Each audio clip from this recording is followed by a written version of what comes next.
Bismillahirrahmanirrahim. Da sunan Allah mai rahma mai jin ƙai. Yaro da sha'awa kashi na 4. Ƙarshe da ta gaina shirin ilata ta, ture shi tai, amma sai ta ji kamar bishiyar remi. Haka yasa ta kiɗime kuma ta gigice. Ta rasa yadda za ta yi. Daga can wata darabara ta faɗo mata. Turo ƙirjinta ta yi. Ƙirjin na ta yi sauka kan fafaɗan ƙirjin shi. Bisa dole ya cire hannun shi ɗaya. Ta kuma ta fashe da wani matsanancin kwamar rai. Shigensa ne ya sanyi sosai, saboda ya san bai kyauta mata ba. Gashi kuma samsam baya son kukanta, don idan tana kuka har cikin zuciyar shi yake jinta. Ɗaukowa yana mai kallonta tare faɗin, ki haƙuri, insha Allah hakan ba ta sake faruwa ba. Ya ƙara shi magana cikin sanyin murya. Jakarta ta wular a ƙasa ya ɗauka, ya yi gaba, yayin da ita kuma take bere shi a baya. Yana tafiya yana ambatan sunan Allah sakamakon laifin da ya aikata. Shigar su gidan nasu ke da wuya. Wani mugun hayaki kuma mai shigen wari ya biyo iska. Ya salalo. Sai dai abin mamaki. Duk da kasancewa Abul yana gaba, amma samsam bai ji warin hayakin ba. Kasancewar yana tafiya yana ambatan Allah ne. Ita kam da yake tana baya. Kawai sai ko da hayakin ya shiga hancinta. Take da kanta ya wani mugun sarawa. Da aka ta rafa kan tana faɗin, wayyo Allah na. Jire ne yake neman kwasar da ita ƙasa, juya da sauri, ganin tana layi kamar wata 'yar maye. Haka ya sa da sauri, ya ƙara so ta taɓa ta. Wata ratan na tsawa ta raka mashi tare da faɗin, kar ka taɓa ni, na tsane ka, ba na son ganin ka kusa da ni. Da haka fita daga sabgata, in kuma ba haka wallahi za ka sharo mamaki. A wata nemi da ya fito, ya ga Raƙayya tana ta wannan faɗa, ya ga kuma Abul a gefenta. Kallon Abul ɗin yayi da ya tsaya kamar doro, duk da ran shi ya ɓaci sosai, sai dai ganin fitowarwa bata neman ne yasa ya ɓoye ɓacin ran nashi da yake a cikin zuciyar shi. Faɗa baba ta nemi ya rufe ta da shi yana mai faɗin, ke wai ba ki ji magana? Kamar ki? Domin ki da hankali? To bari ke ji in faɗa miki, ba ki da wani miji da ya fi Yahaya, mun ba shi ke, da kai kar na sake jin magana makamancin irin haka. Sha kawai. Ihu ta saka, ta zauna a wajen nana ta fama rusar kuka tare faɗin, wallahi ba na sai shi, gwara mutuwa na akan na aure shi, wallahi tallahi sai na kashe shi. Kawai za ku tashi ku haɗa da iskan yaro? Hakika inda Raƙayya ta san kannan babanta suna gidan, da ko da wasa ba za ta yi gangancin faɗar haka ba. Faɗar hakan ke da wuya. Tana kuka ta firgima a ƙasa. Shikan Abul kallon ta yake cike da madaukakin mamaki. A ran shi yana mai ayyana, anya ko Raƙayya ba ta jinnu? Kannan babanta da suka fito sai ganta tana firgima a ƙasa. Gaba ɗayan su komawa suka yi su duka shidan, suka yi shiri suka ɗauko bulalu.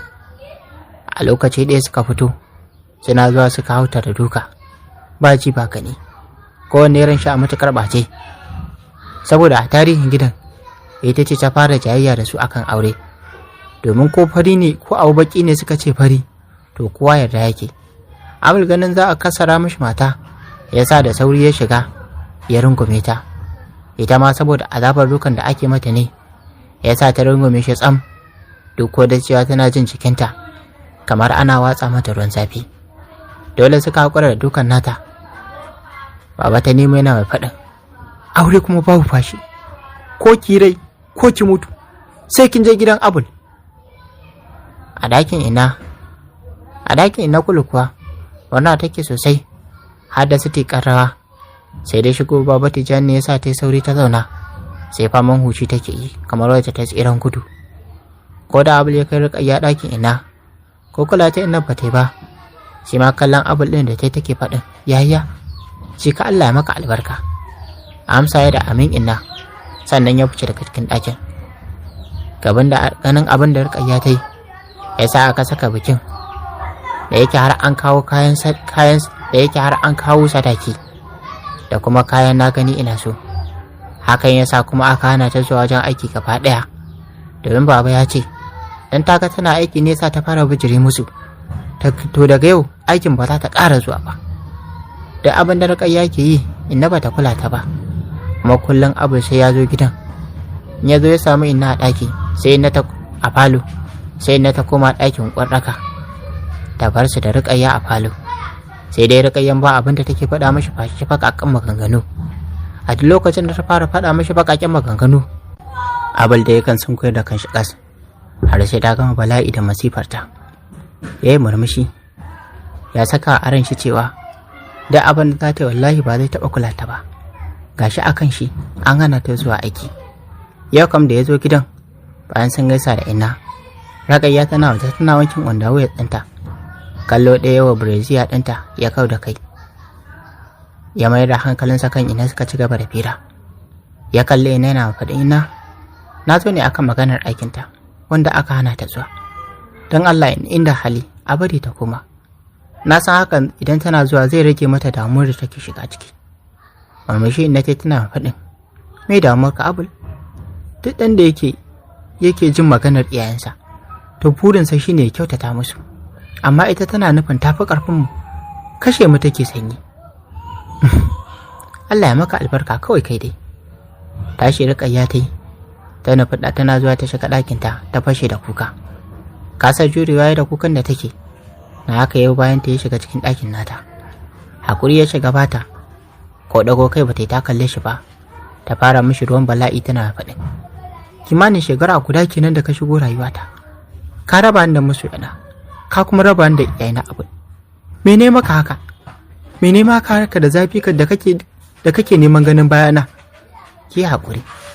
Abinda kawai ya ce mata kenan, ya alƙawarin ba zai sake shigowa gidan ba, sai idan wani abu na dole ne zai shigo da shi gidan. Biki na ta ƙara karatuwa.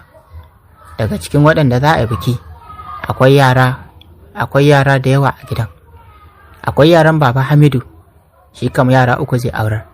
Sai baba Tijjani, shi ma 'ya'ya 2, budurwa 1 sai bazaura.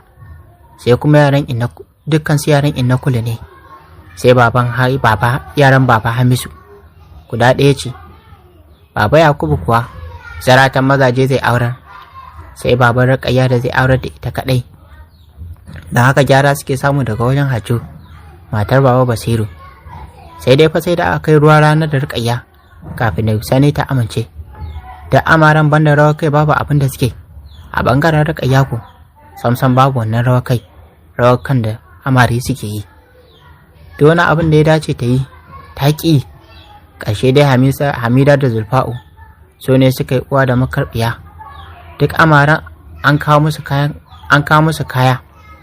Rukayya ce kawai ba a kawo ba, har ta kai cewa an fara jefa mata maganganu. Inna kam ko a jikinta dan hidimomi da saboginta take yi. Yau ma kamar kullum tana zaune ana mata gyaran farce. Tare kira ya shigo cikin wayarta. Tana dubawa ta ga Hafiza ce, yayar Abdul. Da har ta yi kamar ba za ta ɗauka ba, sai dai wani mugun kallo da ina ke binta da shi ya sa ta yi saurin ɗaga wayar. Sai da suka gaisa kafin Hafiza ta buɗe baki ta ce, Didi, don Allah ki haƙuri, mun haɗa kaya duka, saura abu 2 suka rage. Babu satsin takalminki, haka zalika babu satsin bireziya ɗinki. Shiru tai, tana mai satan kallon inna. Kamar za ta yi kuka ta buɗe baki ta ce, shirin ta 7 ne, bireziya ɗin kuma ta 8. Kashe wayar tai, ta fara kunkuni tana faɗin, ha kawai, an cuce ni an haɗa da yaro ɗan.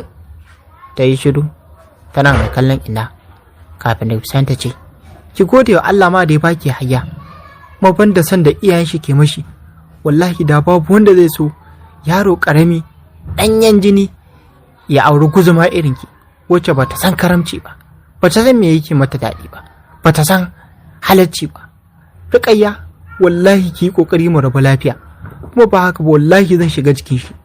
Wawu ya kawai sha mara tunani da hankali. A gefe guda kuwa ina Kulu bata bar Rukayya haka ba, sai da ta sake komawa wajen mai buzun kura ya bata maganin da za ta ba Rukayya. Da abin da ta sata za ta yi mata biyayya ba tare ta yi mata musu ba. Na haka ya ba da ya ce da ita, ki haɗa da irin kayan nan naku na mata ki bata ta sha. In dai kika bata ta sha to tabbas baki da matsala. Sai abin da kika yi za ta yi, 'yar banza. Tashi ki tafi, amma fa ki kiyaye, na faɗa miki akwai rabo mai ƙarfi a tsakanin yaran nan. To boka mai duniya, na gode sosai. Daga haka ta fice daga cikin ɗakin, tana mai jera mishi kirari kamar wani sarki. Cikin kuka ta ce, haba inna, yaron da na rene shi da hannuna kuma shi ne za a ce mijina. Don Allah don annabi inna ku fasa. Ta fashe da wani matsanancin kuka. A halin da take, da wanda ya ganta dole ne ta bashi tausayi saboda kukan da take yi. A halin yanzu inna ta daina cin haushin Ruqayya, sai dai tana shakku akan al'amuran da take a cikin gidan. Na haka ta bude baki ta ce, kina ja da ihon Allah ne? To wallahi ko kina so ko ba kya so, magana fa ta riga ta ƙare. Umma da kanta ta kira inna, ta faɗa mata cewa za a kawo kariyar Ruqayya. Bude baki inna ta yi tare faɗin, babu damuwa hajiya, kawai shi kuka kawo a shirye muke. Dariya umma ta tana faɗin, sai zuwa jibi insha Allah za a kawo. Da dare baba ya dawo ta faɗa mai cewa za a kai kaya jibi. Kallanta yana murmushi sannan ya ce, Allah ya kai mu. Akwai abin da suka saura ne wanda ba a siya ba? Kallon sai tana faɗin, akwai, sai dai kuɗin sallama ne kawai.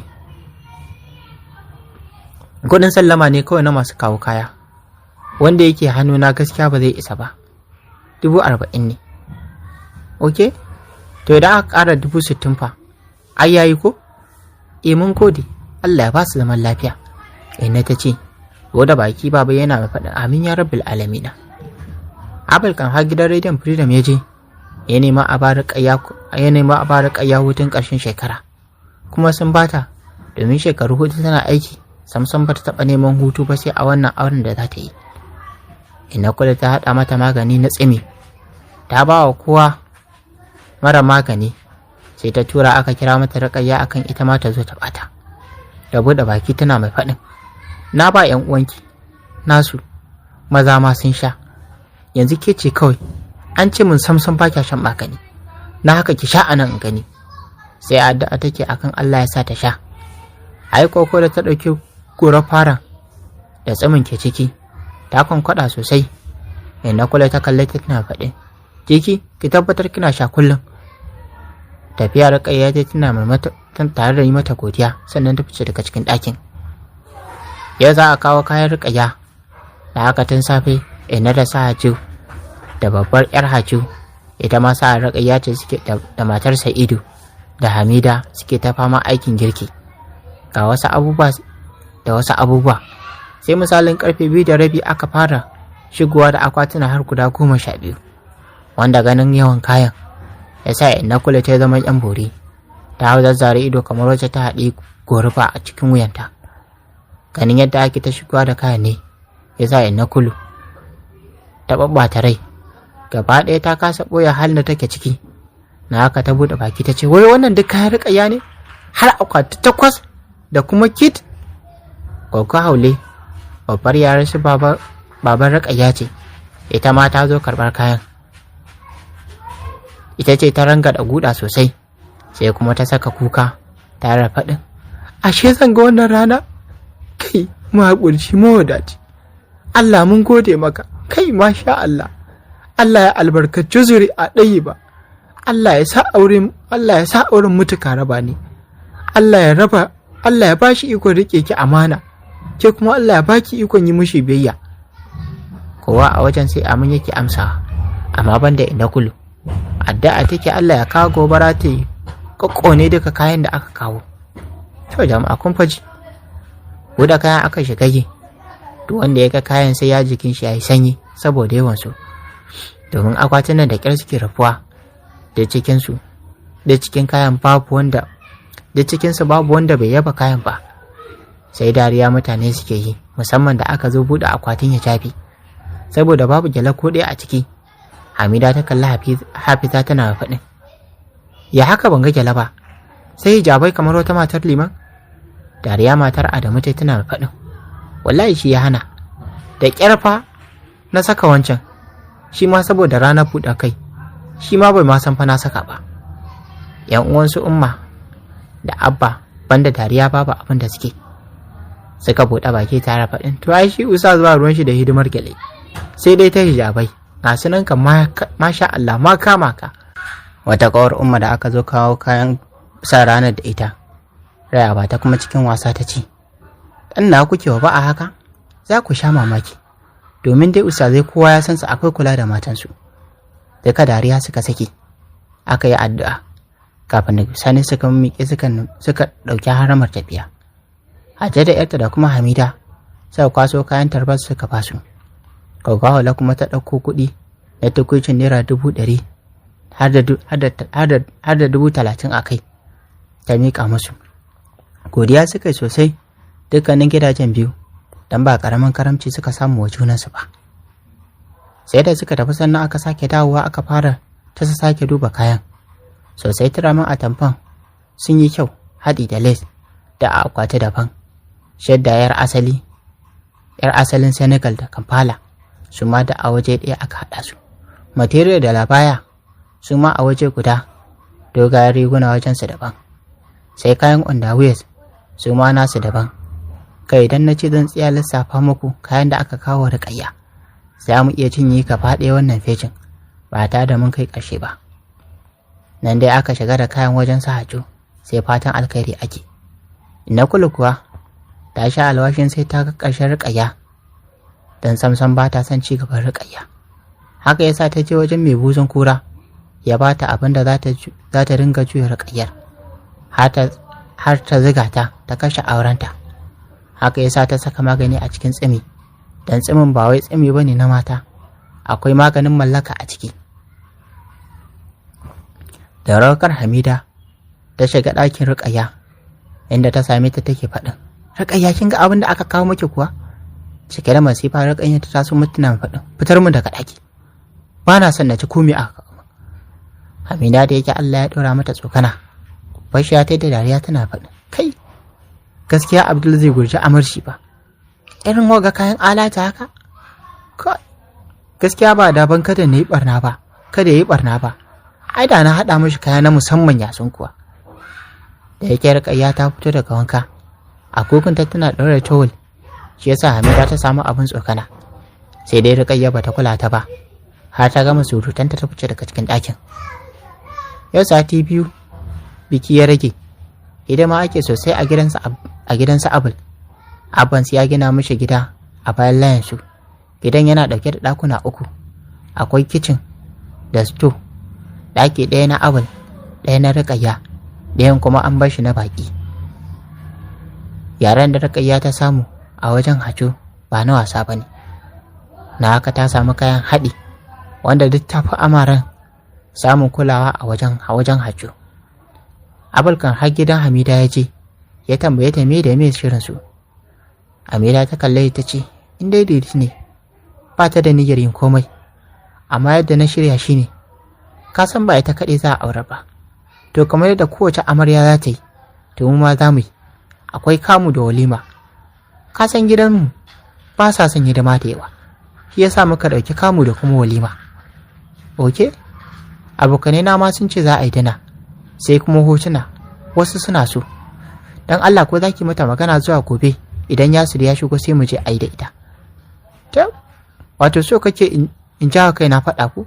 Dan wallahi har rufe da duka za ta yi a yadda na ganta. To babu damuwa, ina ga zan samu inna.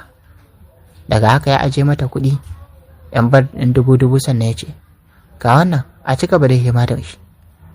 Har wajen mota ta biyo shi ya shiga mota ya tada ya gaba. Washe gari ya ya duro Kano, dama ya san da komai dan inna tana faɗa mashi komai. Sai dai inna ta yi wa Rukayya ta tas da faɗa, sannan Rukayya ta shirya suka tafi ta da Yasir. An yi hotuna na shigar mutunci har sai da aka guda 6 sannan suka dawo gida. Ya kam saura kwanaki 4 biki, hankalin kowa yana wajen aiki. Da wannan damar inda Kulu ta yi amfani ta kira Rukayya ɓangaranta. Bayan ta zauna ta kalli Rukayya tana faɗin kin san me yasa na kira ki? Dan na baki wata yar shawara akan wannan yaron. Kar ki yarda da shi a bangaren kwanciyar aure. Zai iya zuwa ya faɗa abokanansa ke har ya sarƙaninki wallahi yaron nan zai iya faɗa mashi. Na haka na kira ki don in baki shawara. Amma fa dole bane ki ɗauka.